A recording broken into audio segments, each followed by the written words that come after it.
যোৱা বছৰৰ নৱেম্বৰ মাহৰ পৰা আমাৰ NIOS প্ৰাৰ্থীখিনি মানে নিযুক্তিৰ পৰা বঞ্চিত হৈছে। হয়, সুপ্ৰিম কোৰ্টৰ ভাৰ্ডিক আমিও মানিছোঁ, কিন্তু এই কোৰ্চটো ডিজাইন কোনে কৰিছিলে? আমিতো কৰা আপোনালোকৰতো ভুল নাছিল। এইটো আমাৰ পৰা 2 বছৰৰ পইচা লৈছে, আমাৰ সময় গ'ল, আমাৰ গোটেই এতিয়া টেট চাৰ্টিফিকেট ইনভেলিড হ'ব। এই গোটেইখিনিৰ দায়িত্ব এতিয়া কোনে ল'ব? মানে খাই বৈ সকলোৱে জীয়াই থাকিব পাৰে, কিন্তু নিজৰ সপোনটো পূৰণ কৰাটোহে চবতকৈ ডাঙৰ কথা। আমাৰ তেনে ক্ষেত্ৰত নিজৰ মৃত্যুমুখত মানে নিজৰ মৃত্যুৰ ওপৰত বাছি লোৱাতকৈ আমাৰ বেলেগ একো উপায় নাথাকিব। আমি ইতিমধ্যে মুখ্যমন্ত্ৰীৰ ওচৰলৈ 4 বাৰ গৈছোঁ, শিক্ষামন্ত্ৰীৰ ওচৰলৈকে 2-3 বাৰ গ'লোঁ, আৰু তেখেতসকলে খালিয়ে কয় যে আমি হ'ব চাম। উচ্চতম ন্যায়ালয়ে 18 মহীয়া বুলি কৈছে। এইটো নিশ্চয় যোনে কৰাইছিলে তেওঁলোকৰে নিশ্চয় দোষ হ'ব, আমাৰতো কোনো দোষ নাই। আমি এবছৰ নহয়, 2 বছৰ নহয়, 5 বছৰ কৰালেও কৰিলোহেঁতেন। BEd DLEd ৰাতিৰ ভিতৰত চাৰ্টিফিকেট কিনি আনি চাকৰিত এপ্লাই কৰি আছে। এইবিলাক আপুনি মুখ্যমন্ত্ৰী মহোদয় যিমানে কৰক আমি 2 নম্বৰী ধৰা পেলাইছোঁ, ধৰা পেলাব নোৱাৰে। আমি ইমান ৰিকুৱেষ্ট কৰি আছোঁ, ইমান কাৰ্যসূচী হাতত লৈ থকাৰ পিছতো NCT বা MHRDৰ ফালৰ পৰা একো মানে নটিফিকেশ্যন বা গেজেট উলিয়াই দিয়া নাই। কিন্তু তেওঁলোকৰ এই নীৰৱতাই আমাক যথেষ্ট আঘাত কৰিছে। লাগিলে আমি 6 মাহ ব্ৰিজ কোৰ্চ কৰিম, ব্ৰিজ কোৰ্চ আমাক দিয়ক, ব্ৰিজ কোৰ্চ দি পেলাই আমাক সমপৰ্যায় কৰক। অন্যথাই আমাৰ অসম চৰকাৰে দাবী জনাওক বা ভাৰত চৰকাৰে এইটো বিবেচনা কৰক, কৰি পেলাই আমাৰ কাৰণে এখন গেজেট পাব্লিছ কৰক।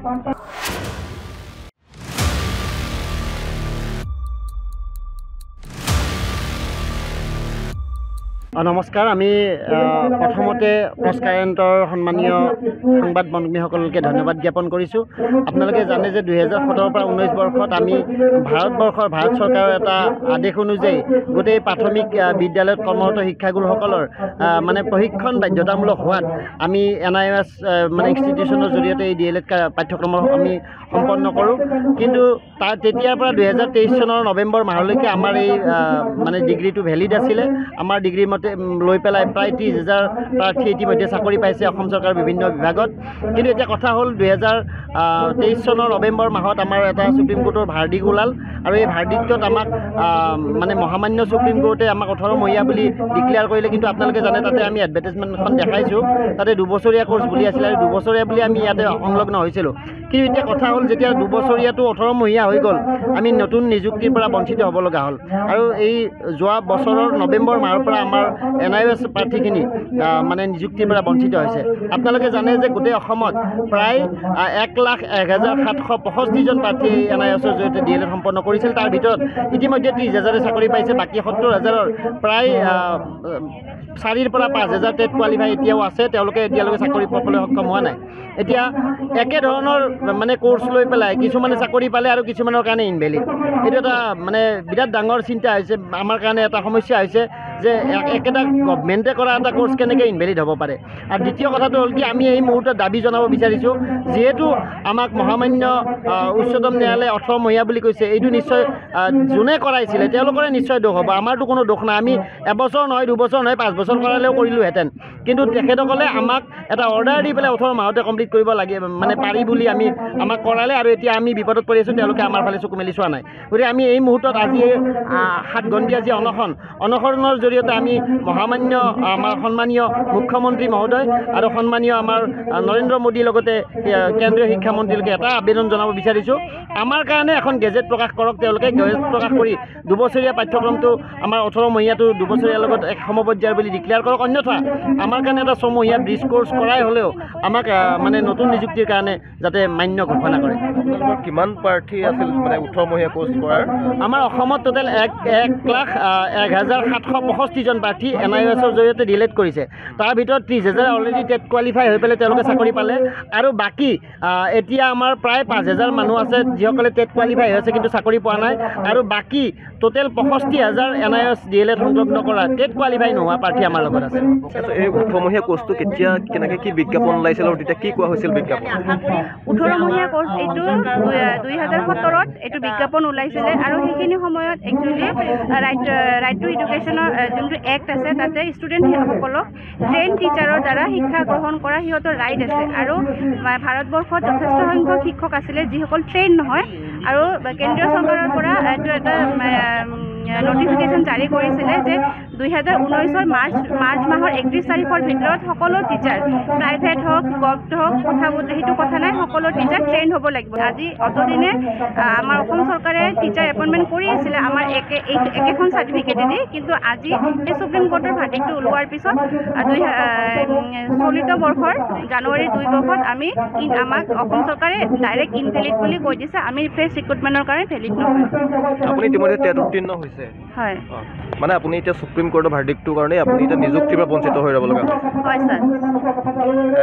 যিহেতু এইটো কোৰ্টৰ ভাৰ্ডিক্ট হয়, কোৰ্টৰ নিৰ্দেশনা, যদিহে এই নিৰ্দেশনা যদি বাহাল থাকে তেতিয়াহ'লে পৰৱৰ্তী সময়ত আপোনালোকৰ পদক্ষেপ কি হ'ব? যদিহে অসম চৰকাৰে যদি এই ক্ষেত্ৰত বিশেষ ব্যৱস্থা নলয় বা আদালতে যদি এই ভাৰ্ডিক্ট যদি উঠাই নলয়, আপোনালোকৰ পৰৱৰ্তী স্থিতি স্পষ্টকৈ লিখা আছিলে যে ভাৰ্ডিক্টটো দিছে হয়, কিন্তু এনচিটিৰ হাতত সেইখিনি পাৱাৰ আছে যে তেওঁ যদি কিবা সাল সলনি কৰিব খোজে তেওঁলোকে এই সাল সলনি কৰিব পাৰে। আৰু আমাৰ ইমান প্ৰাৰ্থনা, আমি ইমান ৰিকুৱেষ্ট কৰি আছোঁ, ইমান কাৰ্যসূচী হাতত লৈ থকাৰ পিছতো এনচিটি বা MHRDৰ ফালৰ পৰা একো মানে নটিফিকেশ্যন বা গেজেট উলিয়াই দিয়া নাই।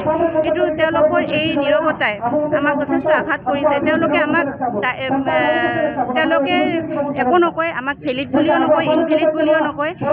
এতিয়া আমি ইমান বিপদত পৰিছোঁ, আমি কি কৰিম? আমাৰ মানে একো উপায় নাই। আৰু আপোনালোকে ইয়াতে মন কৰিব, আমাৰ ইয়াতে যিমান শিক্ষক আহিছে যথেষ্ট সংখ্যক শিক্ষক আমি বয়সীয়াল, ইয়াতে বয়সীয়াল আৰু মানে কি এতিয়া আৰু আমাৰ বয়স নাই। আমি নতুনকৈ DLED কৰিম 2 বছৰীয়া, DLED কৰি তাৰপিছতহে আমাক টেট পাছ কৰিব লাগিব। যিহেতু আমাৰ টেট পাছ কৰা চাৰ্টিফিকেটখন আছিল 2021 আৰু 21 এতিয়া, আৰু এই চাৰ্টিফিকেটখন যদি ইনভেলিড হৈ যায় আমাক আকৌ নতুনকৈ টেট পাছ কৰিব লাগিব। আমি এইখিনি আমাৰ দাবী যদি মানি নলয়, আমি পৰৱৰ্তী আৰু ইয়াতকৈ কঠোৰ কাৰ্যসূচী ল'বলৈ আমি বাধ্য হ'ম। তথাপিও যদি নহয়, আমাৰ প্ৰফেশ্যনটো যিহেতু আমি টিচিং প্ৰফেশ্যনটো বাছি লৈছিলোঁ, কাৰণ সকলোৱে নিজৰ প্ৰফেশ্যন বাছি লয়। টিচিং প্ৰফেশ্যনতো আমাৰ DLED কৰিব লাগিব, এইটো এটা প্ৰফেশ্যনেল ডিপ্ল'মা হয়, তাৰপিছত টেট পাছ কৰিব লাগিব। ইমানখিনি কৰাৰ পিছত যেতিয়া আমি হ'ব নোৱাৰিম, আমাৰ প্ৰফেশ্যনটো যিহেতু ৰিস্কত আহিছে। এতিয়া আজিৰ দিনত ছাৰ মানে খাই বৈ সকলোৱে জীয়াই থাকিব পাৰে, কিন্তু নিজৰ সপোনটো পূৰণ কৰাটোহে চবতকৈ ডাঙৰ কথা। আমাৰ তেনে ক্ষেত্ৰত নিজৰ নিজৰ মৃত্যু পথ বাছি লোৱাতকৈ আমাৰ বেলেগ একো উপায় নাথাকিব। নিযুক্তিৰ বাবে যোগ্য প্ৰায় 4,500 পৰা 5,000 প্ৰাৰ্থী প্ৰাথমিক পৰ্যায়ত আমাৰ অসমত আছে, আৰু সেইখিনি হ'লে আৰু আমাৰ অসমত আৰু মানে টিচাৰৰ সমস্যাটো আৰু নাথাকে। কিন্তু আমি এতিয়া কথাটো হ'ল কি যে তেওঁলোকে দুটা ব্যৱস্থা কৰিছে। ইফালে NIOS প্ৰাৰ্থীখিনিক তেওঁলোকে কণ্ট্ৰেকচুৱেলৰ পৰা ফ্ৰেছ ৰিক্ৰুইটমেণ্ট দি পেলাই তেওঁলোকে চাকৰি দিলে, কিন্তু আমাৰ কিন্তু এই যিসকল এতিয়াও আমি ইয়াতে আছোঁ, আৰু এটা কথা তেওঁলোকে চৰ্ত বান্ধি দিছে যে একেখন স্কুলতে তেওঁলোকে কাম কৰিব লাগিব। কিন্তু আপোনালোকে জানে যিসকল কণ্ট্ৰেকচুৱেল আছিল তেওঁলোকে বেলেগ স্কুলত থাকি পেলাই তেওঁলোকে NIOSত ডিগ্ৰী কৰিছিল, কিন্তু এতিয়া বেলেগ স্কুলত তেওঁলোকে এপইণ্টমেণ্ট পাইছে। তাৰমানে অলৰেডি তেওঁলোকে দিয়া নিয়মটো তেওঁলোকেই ভাঙিছে। গতিকে আমাৰ সেইটো ক্ষেত্ৰত ক'ব লগা নাই, ক'ব লগা এটাই কথা যে যিকোনো ব্যৱস্থা কৰি পেলাই আমাৰ যিসকল প্ৰাৰ্থী এতিয়া আছে, লাগিলে আমি 6 মাহ ব্ৰিজ কোৰ্চ কৰিম, ব্ৰিজ কোৰ্চ আমাক দিয়ক, ব্ৰিজ কোৰ্চ দি পেলাই আমাক সমপৰ্যায়ৰ কৰক। অন্যথাই আমাৰ অসম চৰকাৰে দাবী জনাওক বা ভাৰত চৰকাৰে এইটো বিবেচনা কৰক, কৰি পেলাই আমাৰ কাৰণে এখন গেজেট পাব্লিছ কৰক। সেইটো আমি দাবী উত্থাপন কৰিছোঁ। ইয়াৰ পূৰ্বে আপোনালোকে বিভাগীয় কৰ্তৃপক্ষ মানে শিক্ষা বিভাগ বা মুখ্যমন্ত্ৰীৰ ওচৰলৈ গৈছিল নেকি? আমি ইতিমধ্যে মুখ্যমন্ত্ৰীৰ ওচৰলৈ 4 বাৰ গৈছোঁ, শিক্ষামন্ত্ৰীৰ ওচৰলৈকে 2-3 বাৰ গ'লোঁ, আৰু তেখেতসকলে খালিয়ে কয় যে আমি হ'ব চাম, কিন্তু তেখেতসকলে কেতিয়া চাব, কেতিয়া হ'ব? আমাৰ এতিয়া বয়স নাই, বেছিভাগ প্ৰাৰ্থীৰ আমাৰ এতিয়া NIOSৰ জৰিয়তে DLED কৰা প্ৰাৰ্থীৰ বয়স নাই। মানে কি 1 বছৰ 2 বছৰৰ ভিতৰত তেওঁলোক প্ৰায় মানে চাকৰি বয়স হেৰুৱাই পেলাব।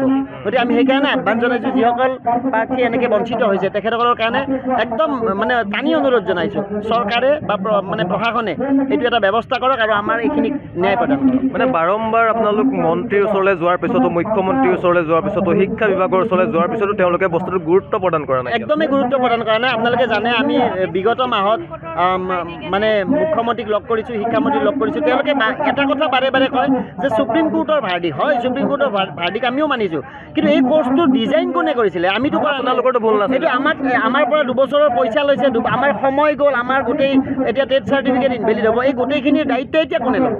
আমাক সেইকাৰণে এই গোটেইখিনি বিবেচনা কৰি তেওঁলোকে কি ব্যৱস্থা কৰিলে সুপ্ৰিম কোৰ্টৰ ভাৰ্ডিক্টও মানে থাকিব, সাপো মৰিব লাঠিও নাভাঙিব।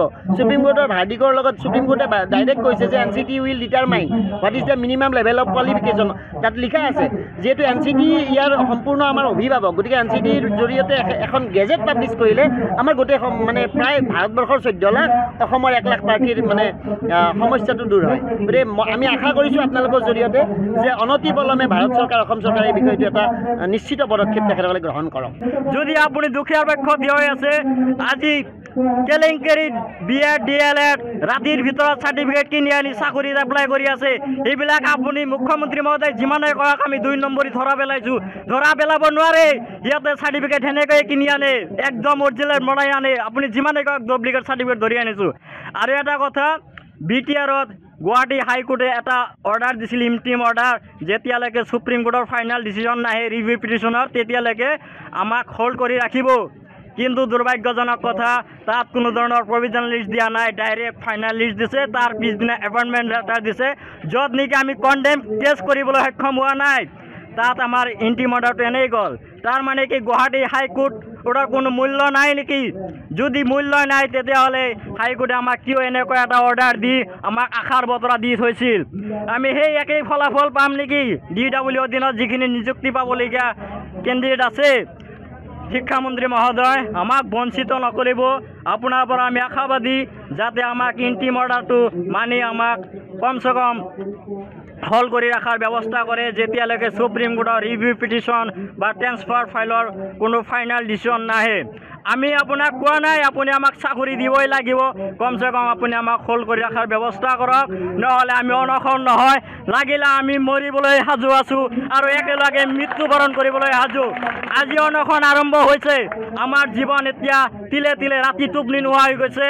মুখ্যমন্ত্ৰী মহোদয়, আপুনি আমাৰ কথা এবাৰ ভাবক। আপুনি এতিয়া কৈ আছে ইন ছাৰ্ভিচৰ কাৰণে আছিল, ইন ছাৰ্ভিচৰ কাৰণে যদি আছিল, গভৰ্ণমেণ্টৰ খানি চেলাৰী পাই আছে, প্ৰাইভেটখিনি ক'ত কৰিব? আজি আমি যিমানখিনি শিক্ষা গ্ৰহণ কৰিছিলোঁ, আমি আশা কৰিছিলোঁ এটা এদিন টিচাৰ হ'ম। আজি যিটো DLEdৰ কাৰণে আমাৰ গোটেই শিক্ষা মূল্যহীন হৈ গৈছে। মুখ্যমন্ত্ৰী মহোদয়, আমি জানো আপোনাৰ হাতত এইখিনি দক্ষতা আছে, আপুনি এটা ফোনতে চেণ্ট্ৰেল মিনিষ্টাৰক ফোন কৰি বা ভাৰতবৰ্ষৰ প্ৰধানমন্ত্ৰীক অনুৰোধ কৰিলে আমাৰ ডিগ্ৰী ভেলিড হৈ যাব। এইটো 100% আমাৰ ডিগ্ৰী ইনভেলিড নহয়, ভেলিড হয়তো আৰ্গুমেণ্টৰ অভাৱত আমাৰ ডিগ্ৰী ইনভেলিড হৈছে। আমাৰ ডিগ্ৰী কোনোদিনে ইনভেলিড হ'ব নোৱাৰে। NCERT, NRC আৰু MSc ভাৰতবৰ্ষৰ যিটো নেকি শিক্ষা সঞ্চালন কৰে, তেখেতে দিয়া ডিগ্ৰী যদি ইনভেলিড হয়, তেতিয়াহ'লে আমি ক'ত চলিম?